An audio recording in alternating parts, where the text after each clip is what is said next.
all the time when you're taking two people, two different love styles, two different stories, and you're bringing them together, there's going to be some growing pains. And it doesn't mean that the whole relationship is toxic and not for you. Sometimes it means that you have to grow through that. And if you are two people who are willing to grow together and grow through that, then that could be the one.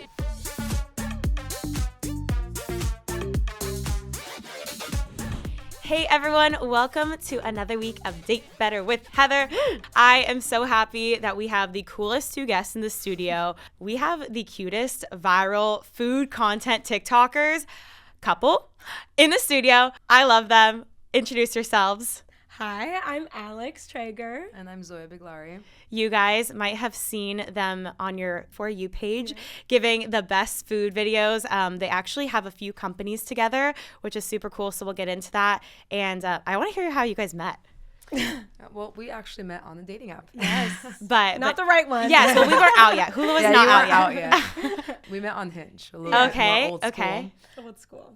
And, you know, I actually feel like we know a lot of couples who met on Hinge. I mean, so many people meet on apps nowadays. It's not something that I wanted to be my story when I was a little bit younger. Hey, it's different times. It's different times. Yes. And you know what? I think of each app as just like an energetic door, and whatever energetic doors you can open in your life to let someone come in is how it happens. So. Oh my God, should I just rename Hula the energetic door? Yes. I love it. 10% though, 10%. I love, yeah, exactly. I love it. I think like that's just the way things go now. And it's like everyone's on their phone now. So, you know, it's just another way. It's a tool to add to your way of meeting more people. Totally. But you guys are so compatible, it seems. Because were you both food content creators before meeting? Oh, no. Oh, no, okay. but she was so who copied who? No, I mean, I've been making cooking videos for a decade now, so I've been doing it for a while. But when we met, I mean, she is such a natural in the kitchen. She is such a good cook and was always cooking for me. She actually cooks way more than I do, which is funny. And I was like, you have to make videos. Like, you would be so good at it. You have a way different vibe than I have, and content is just contagious. So when we were living together, it was just a natural progression where she's just learned how, because sometimes it's overwhelming. You don't know how to film yourself. You don't know how to post a video. But when I was showing her how to do it, then she is a natural. So you were just like, all right, I'm going to try one. I had a great teacher. Yeah. So. Yes, you do.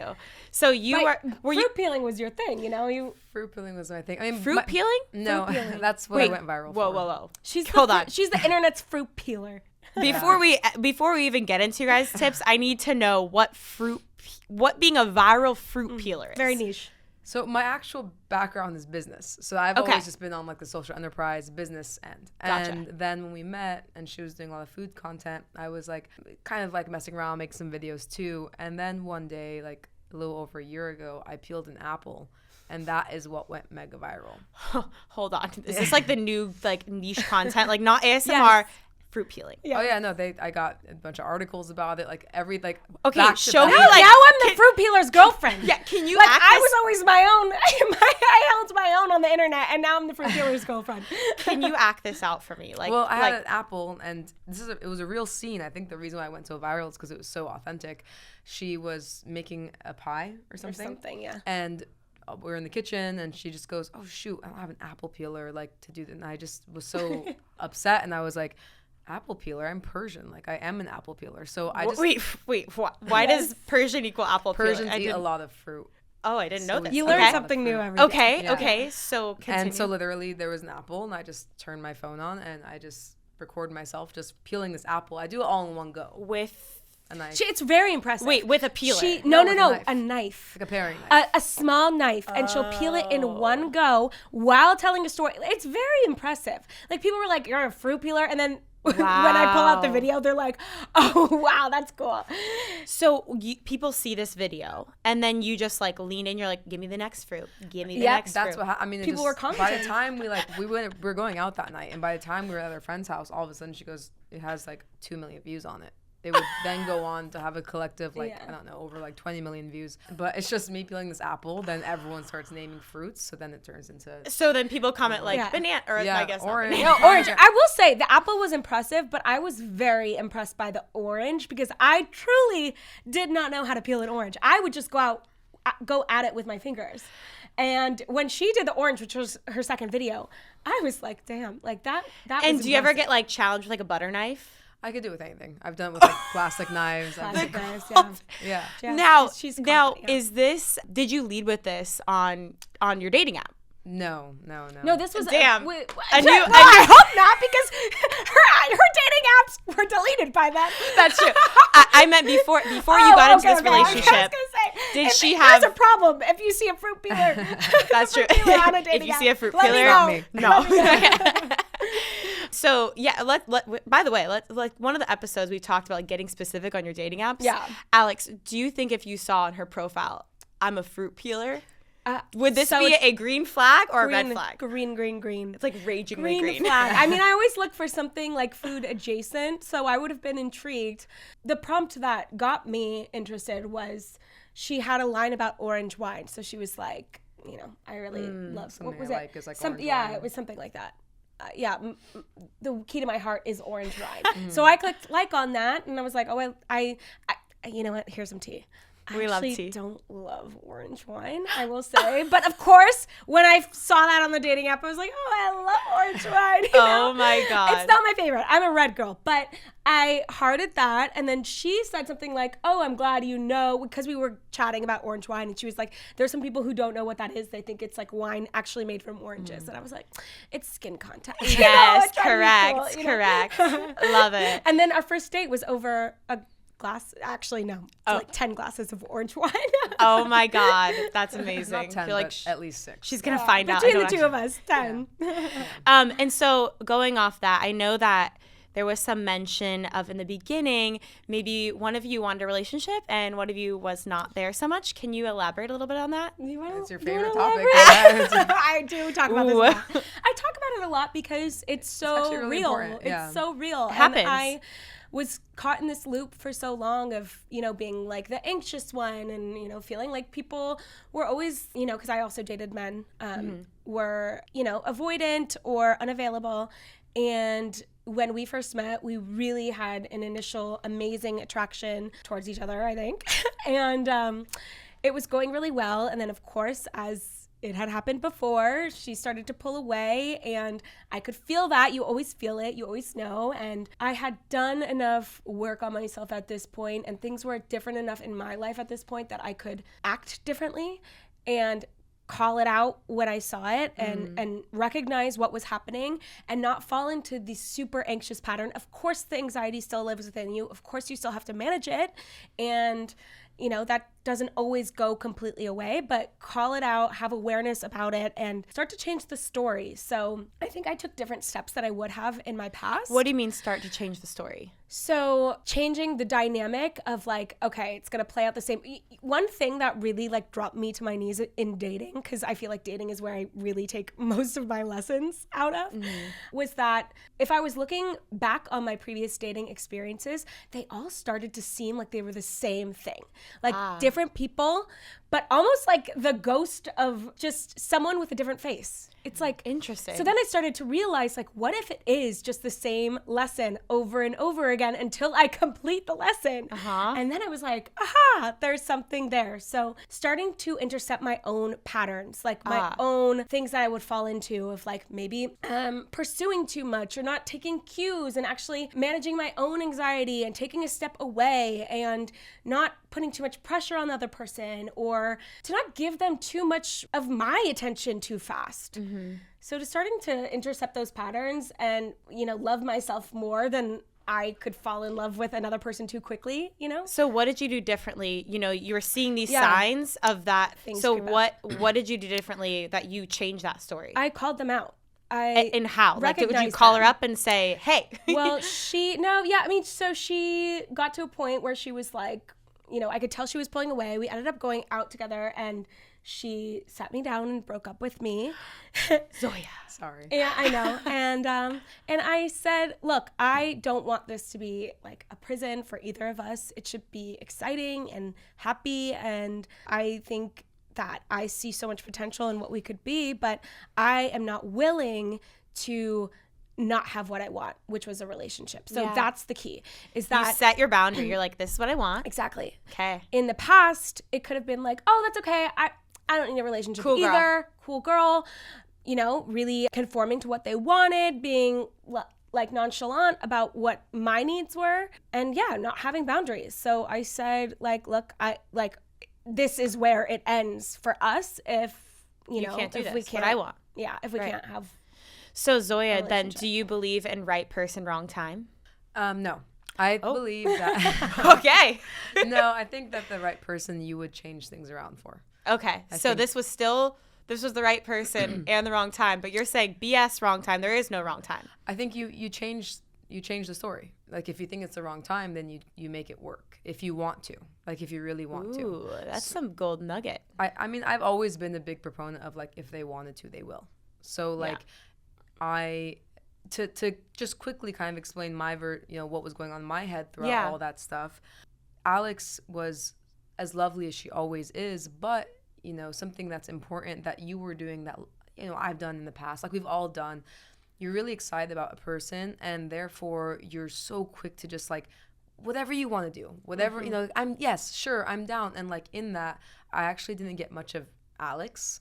It was just, everything was just, like, kind of puppy dog. Now she gets a lot of Alix, a lot of pushback. We should find some middle a lot of ground, but, you know, we've all done it, right? Yeah. And it was a lot of puppy dog, which is, of course, cute, but, like, kind of not what you want. You know what I mean? Like, especially if you're someone You wanted the like real. You're like, what's under there? I was just, you know, like, it was just, like, a little bit too much, and I was like, you know, like, it's too easy. It's what we all do. Like, when you, like, really like someone. I was too available. Too easy. You know? Sometimes, you know, dating is a game.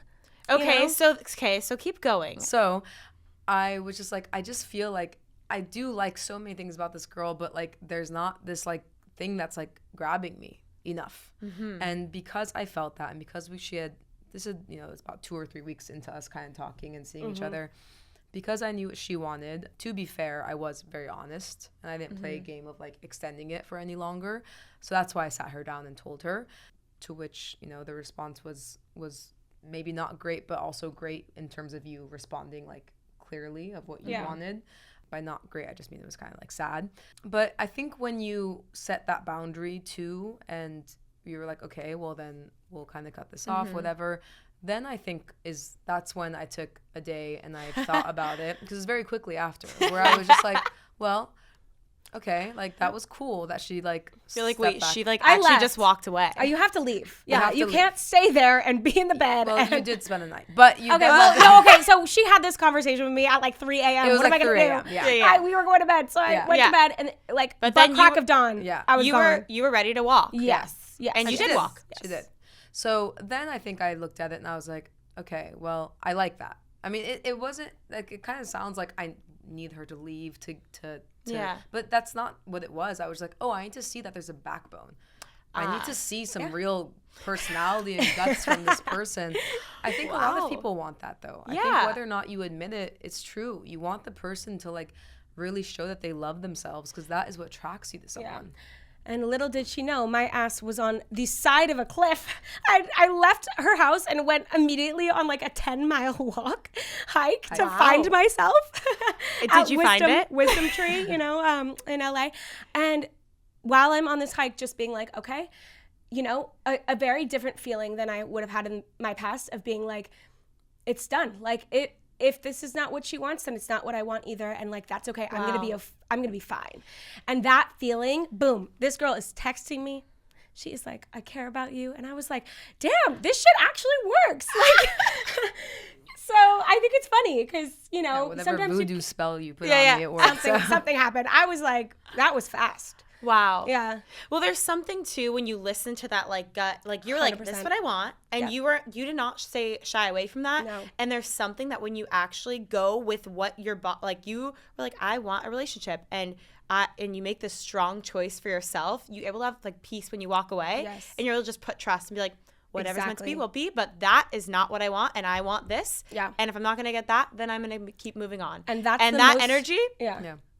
That's what made me go back. That's the most attractive thing in the world. That is. Yes. So, I mean, you like me so much because I was so strong in my stuff. That's, like, still what you love about me. And that's what a lot of people in the past also loved about me. So it was a repeating pattern for me as well, when she was so lovely and adorable, but so like kind of clingy in the beginning. I was just like, oh, this is how it, like, I was like, oh, it's another situation. I'm just like another girl that I don't get like the pushback on. And then the second that we like kind of reconnected, everything changed. We like went out to like something that was like more in her industry. I got to really see her like in her own, and it was so different.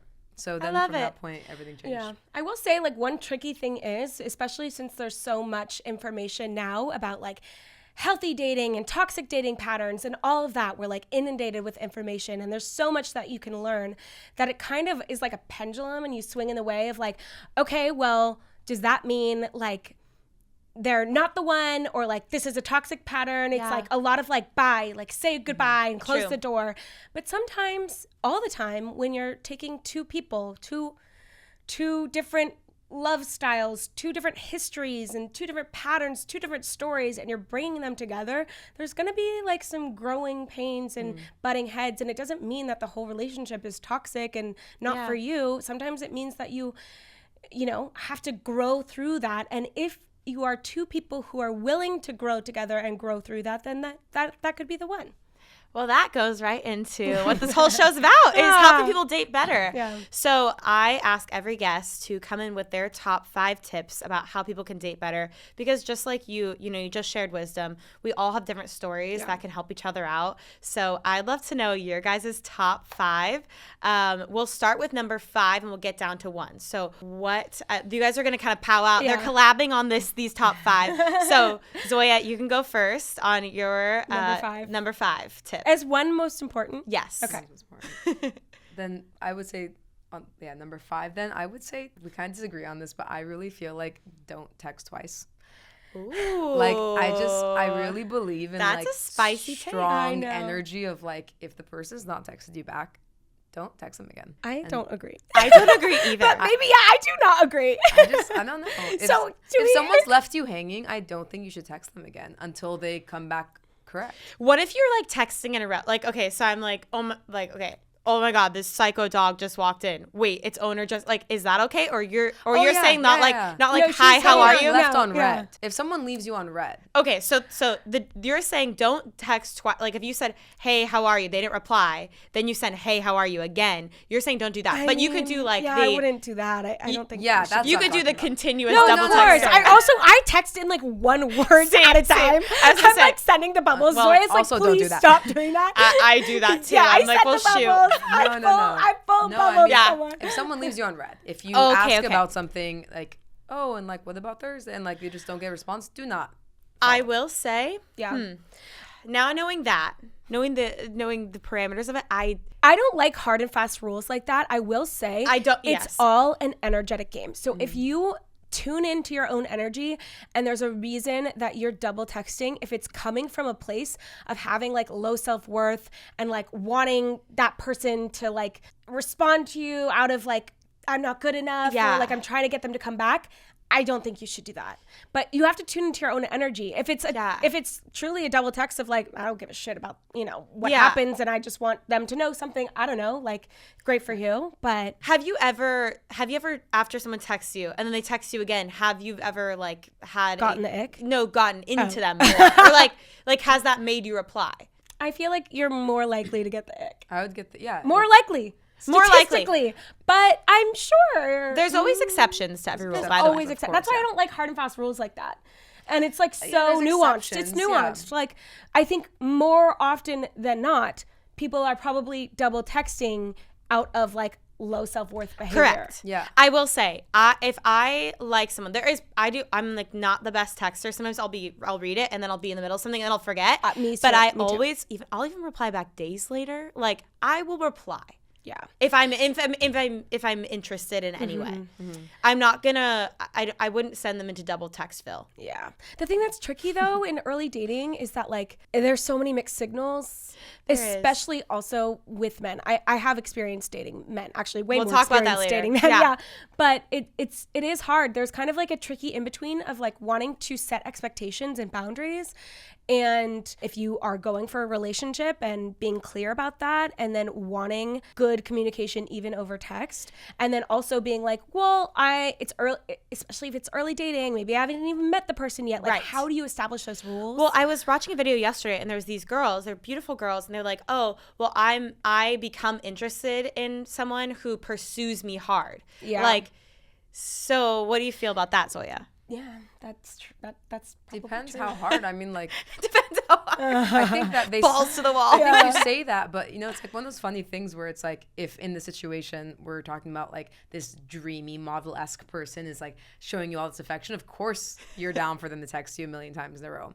But if someone that's more like mid-tier that you like maybe are interested in, maybe not. Zoya, this is not a good. Can we mix this? Yeah, like you're gonna get canceled. No, it's someone that's mid-tier of like your interests. It's like not your dream of person. your own. Okay, no, I'm not talking about just. I'm just talking. She's like, they're just so mid. Yeah, no. Okay, if it's someone that's your dream person, I see. Then of course whatever they do, you're just down for. But if it's someone, so this girl in this video, and like I'll try to link out to the video because she was basically saying she had a boyfriend, right? And then this guy just kept pursuing her. And then she ended up leaving the boyfriend. Wow. Yeah, I don't know this video. I was like reading the comments. They're like, girl, you just cheated and told her. So I don't know. But then the other girl was like, yeah, I agree with her. And I'm like, oh, like, okay. Interesting. I need to know this exact scenario. We'll have to, yeah. All right, next, number 4. What's our number 4 tip? Number 4 is dating is a journey and you're collecting information. It can be really exhausting, and people often get bogged down and starting to feel like, oh, I'm not good enough. Why isn't it working for me? But if you think of it more like I'm collecting information, even if you're in a relationship for a year or if it ends up being a couple dates, you're gathering what I don't like, what I do like, and you're piecing that together in your own mind and in your own dating journey to figure out what you do want. It's like a series of collecting data.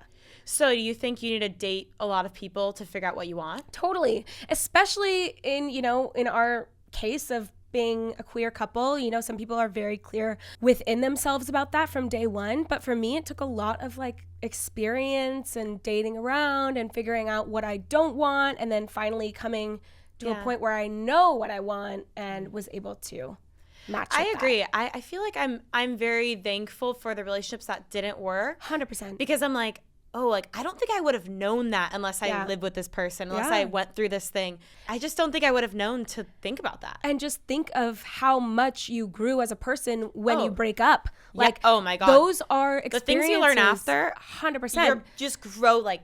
The most life-changing, the most like the biggest catalyst for growth. So never be afraid to go into maybe even the wrong thing. Like, of course, not like abusive or extremely toxic dynamics, but like even if it's not quite right, you can kind of explore and like take the pressure off. It's so much like, where's the one? And then it's like too much pressure for anybody. And I think I was watching Love on the Spectrum. Have you guys seen I that? love Our it. We just show. finished. I'm obsessed. So good. So one of the mom, Connor's mom, he goes, she's so great. I She love is her. so she's great. she's so well spoken and speaks him so beautifully. Exactly. Anyways, everyone listening, watch that show. Yeah. But she said to him, I remember he was so scared to date. He's like, oh my gosh, it's a lot. And she's like, honey, like this is an amazing time to grow as a person and learn about yourself. And I think kind of on your tip, it's really about like it's a journey, and it's also like a journey of self too. Like, you got to question a lot about yourself by seeing your patterns. You're like, wait, I'm keep running into the same thing, and that helps you go inwards and be like, like who am I as a person? What do I want? Yeah. And there's something so beautiful about dating. I think you're right. We do focus on that, like find the one, like like if we could just take a breath and be like, look at this cool journey that this era of our life we get to be in, and like learn about ourselves that we wouldn't get. It's such a mirror. Yeah. And it's funny bringing up, Connor, because I really could relate to him. And like that date he was having, he had to excuse himself, and he was like, okay, it's not love. It doesn't have to be love. It's just like, we're just learning. And it's like, it's so true. But like when we go into relationships and we're like, is this the one? Is this not the one? It's just too much pressure. It's not fun anymore. It's just like, and anything they do or don't do makes you uncomfortable because you're like, maybe this isn't the one. It's just like, you're never going to build the one if you're only in that mental state. Yeah. Because I feel like you're building, once you find a person who's willing to grow with you, then you're building the one. You know? Yeah. It's not like this is now just the one and everything is hunky dory, All right. What is tip number 3? Tip number 3 would be honest about and learn your trauma responses.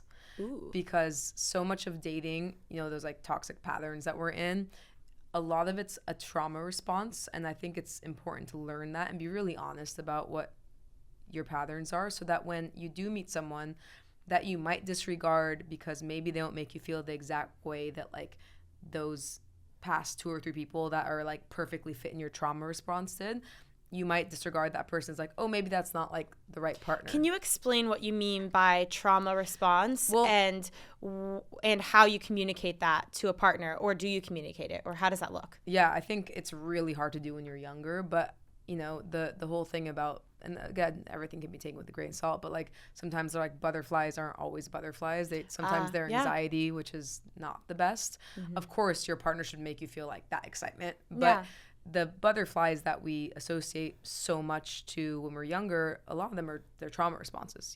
Someone like that's the typical thing of like liking the bad boy or whatever, like that's a trauma response, and there's nothing wrong with that. But at the same time, if what you're really seeking is this partner and this person that you can grow with, it might at the beginning feel different than what you thought it was going to feel like. Explain that. I think in our case, because she was so lovely but so gentle, in my head I was kind of like, I don't think that this is the person. Obviously I thought that for a few weeks, otherwise I wouldn't have broken up with her, and it took some kind of talking to myself and then like looking at her differently when she did step back and being like, actually, if I were to list out my top 10 things that I really want in a partner, she's 9 of them. Maybe even 9.5. So when you say trauma response, do you mean more like you're avoidant? Your attachment style. Okay. Yeah. Okay. Yeah. So then did you then go in and talk to Alix and say, hey, like, by the way, I realized, like, how did you communicate that? Or do you communicate your trauma response? I think I'm the one who realized that. I said, look, I know what this dynamic is. I know what we're doing here. Yeah. But you were blessed to have a partner that step out. Called Alix that is out. An incredible communicator, which has been really important in kind of saving us. I'm not like the worst at it, but she's much better than I am. She called it out and brought that out of you. She's had to take some lessons. Yeah. But yeah, it's about calling it out, and it's uncomfortable to do that, and some people aren't going to be the right people to hear it. But it's very much like, I see what's happening. Let's take a step out. Let's take a breath. Like, maybe you do need a little bit of separation to see clearly, and talk about it. I mean, it's the only thing that will get you through. Yeah. I mean, it's like depends on what you're looking for. If you're talking about dating to date and have fun, then of course, go for it. Like we all past them. Yeah, of course, then do that. But if truly your idea, your end goal is like a partner. Yeah, that's what this show's about. Yeah, to live with, to have a home with, then you have to be very realistic about what you're looking for. And in the beginning, it might look and feel a bit different than what you may have anticipated. It might look and feel different than what you originally intended, but then you'll be able to look at that a lot more clearly. I think that's what I needed to do. Like, you needed to recognize that in yourself and like, hey, maybe this part freaks me out because I'm avoidant. Yeah. And maybe that then you switch once you knew yourself and that those trauma responses, then you were able to kind of untwist why you were feeling. Yeah, maybe exactly like you said, like maybe the butterflies are actually anxiety. Maybe the chaos is what you're attracted to. Maybe the unavailability is something that stems from childhood. That turns you on, Yeah, exactly. So a lot of people are like that. Yeah, of course. Everyone is like that. I mean, we're all working through some crazy things, and life is wild. Life it hurts and is painful. And everyone's unique, and we all have different random things that will trigger us or that why we react certain ways. And I think, as humans, we could all be a lot more open with that stuff and just be like, hey, like, it's okay. Like, I have stuff like that too. We just have to talk. And like, just like you showed to Zoya being like, hey, like, I noticed that you're this. Like, here, if we want to step away, like, I think that's really beautiful. Yeah. And I think we could all really benefit from knowing these things about ourselves, also communicating them. Totally. And then, dealing with them appropriately and understanding with an understanding heart. Yeah. Everything is a two-way street. It's also like interesting because usually the anxious one in the relationship is like, well, I am the one who communicates and I can call this out and I know what's going on. Yeah. But it's also my work to accept that sometimes she needs space. Correct. And I need to give that to her. Correct. And the expectation is in a solid relationship that we have and are building, that we will come back. There's trust that you will come back. We will come back and talk about this. But sometimes it's not at the exact moment that I would like to talk about it. And I have to sit with my own anxiety. I'm with you. And deal with it myself. And that's our work, you know? It's not just like, okay, I'm the anxious person. I can call this out and see what's happening. And you just want to walk away and it's toxic, you know? Sometimes it's like, oh shit, like the fact that I'm pressing you to talk about this now is actually not what's healthy. And that's the right partnership mindset. So that's great. Okay, tip number 2. Ooh.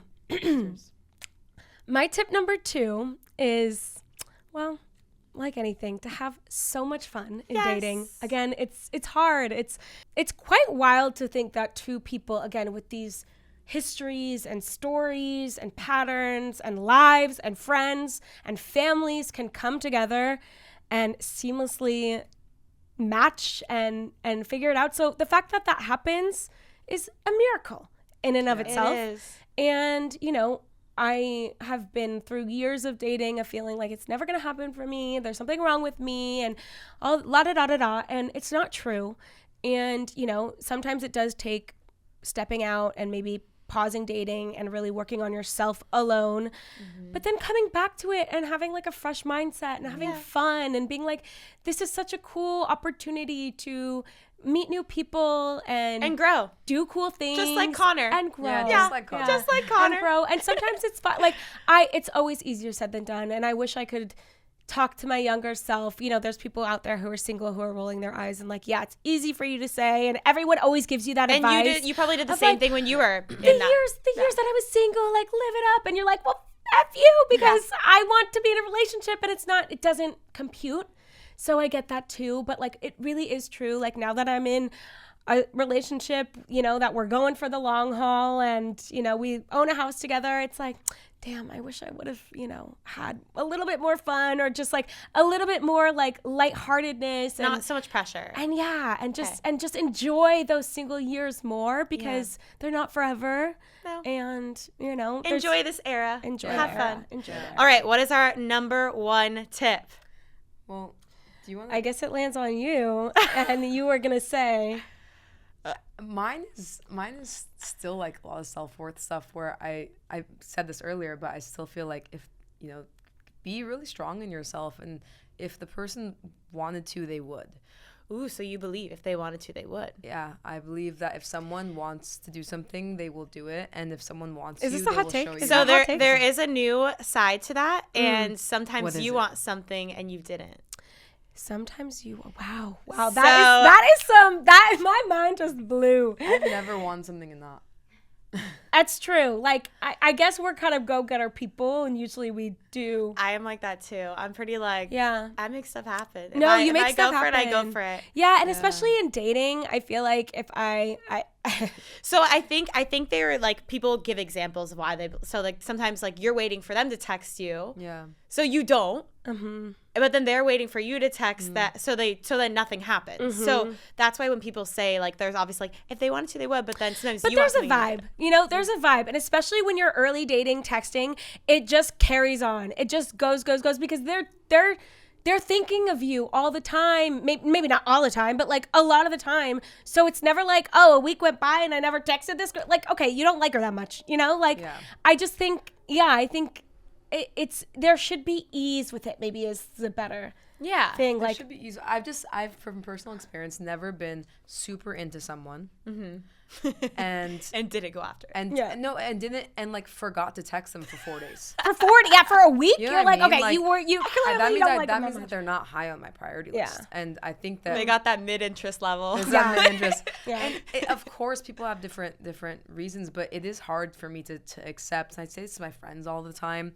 You know, when it's like on the same realm of when someone shows you how they are, believe them. You know, like if someone's really showing you that you're not super high priority, you probably might not be. You know, like it's hard for me to make a lot of excuses for people, because I think human nature, like if you're really into someone and they're showing you signs too, like you're gonna keep this wheel going. You're not gonna let them slip through your fingers. I think at the end of the day, But then, okay, just to be on the counter side, because this is a big argument. Yeah, no, I love it though. So the other side is, like, you're basically both waiting on each other to like you want that, but then you're like, well, maybe they don't because they're not, so I'm gonna get over it. You know what I'm saying? Then you might you're at a mismatch. You're at a standstill. You might you're at a be standstill. Mismatch though too. I feel like your energies If shouldn't both be are too mimicking stubborn. each other. Yeah, like yeah, that. true. Maybe you're not a match. Maybe true. you're not, because I think in a sort of yin yang like harmonious relationship, a good match should be a nature where like there is this give and take that's more natural. And like if you have two people who are sitting back saying, I'm not gonna well then you're gonna have a lot of problems down the road. It's gotta probably. be some stubborn fights. Okay, so we stand by if you wanted, or if you wanted to, you would, or so whatever. this is her thing. I would say That's my thing. I agree with it to a level, but again, I go back to the fact that I think everything comes down to self-worth.